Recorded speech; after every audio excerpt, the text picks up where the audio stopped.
Hello, friends. Well, as you can see, we did get a bit of a storm. We ended up with about 6 inches, but unfortunately, that was mixed with ice. So, yes, we lost power. Now, losing power is nothing new to us. We did bring a generator with us from Michigan, so thankfully we have this. However, we discovered that the well hookup was not working. We think it was a breaker situation. So here we are back to melting snow. But it could have been so much worse. So we're thankful for what we have. This is real life. This is what our kitchen looks like with all of the cords all over and backup water as we're melting it. We're filling jugs. But on the bright side, it forced us to slow down. For me personally, I took the time to actually sit down and read a book. I also was able to finally finish Theodore's sweater, so there are bright sides to everything.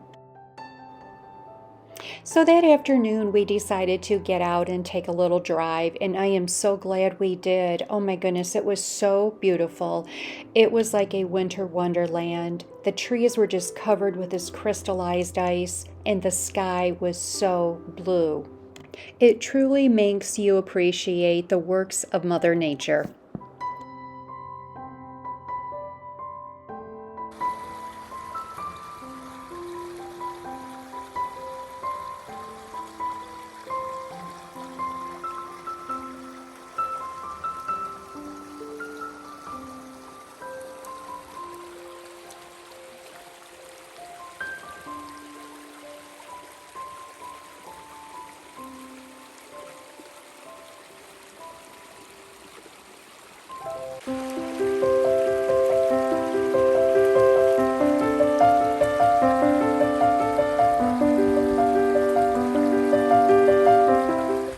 Of course, I have spring fever just like everyone else does. However, I decided to embrace the beauty around me, and I'm so glad I did.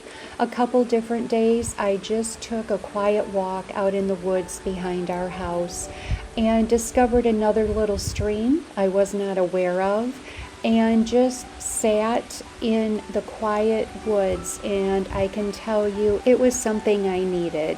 I needed that stillness.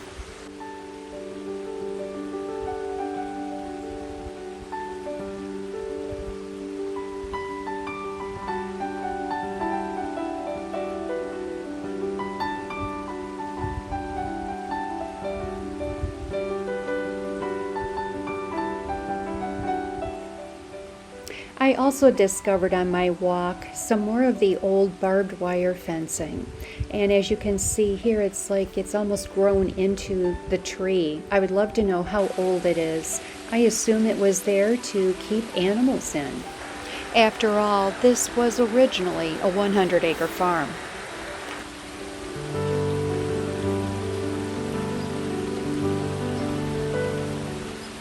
As I was walking towards this bent over birch, which I always find to be just so pretty, I was really hearing the birds singing. So definitely a sign for spring.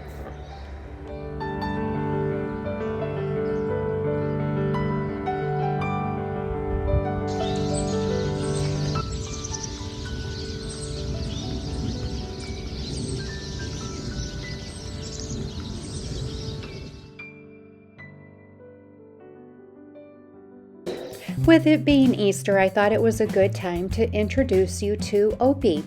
Opie is my daughter Emily's pet. She adopted him about 4 years ago, and he is just a sweetheart. He came with his own car carrier. He came with his own bed.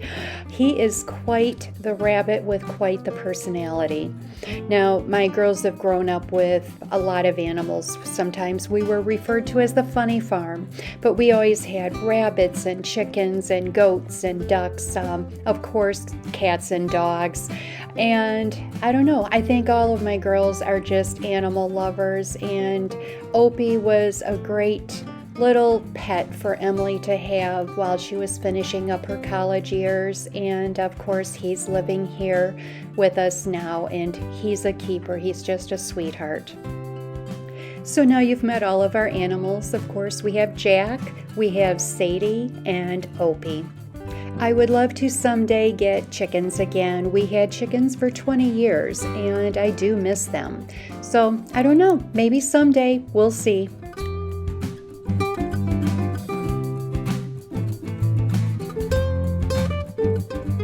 Now, while Opie takes a little nap, Emily and I decided to color some Easter eggs.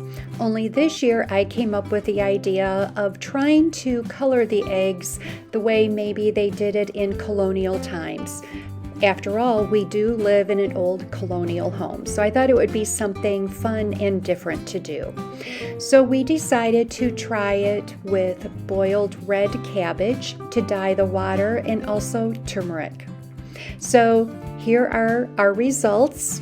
Let me know if you've ever done this before. They did come out quite as an earthy tone, I guess I should say, in lieu of the bright colors that you get with food coloring. But they were pretty and it was a fun experiment for us to do.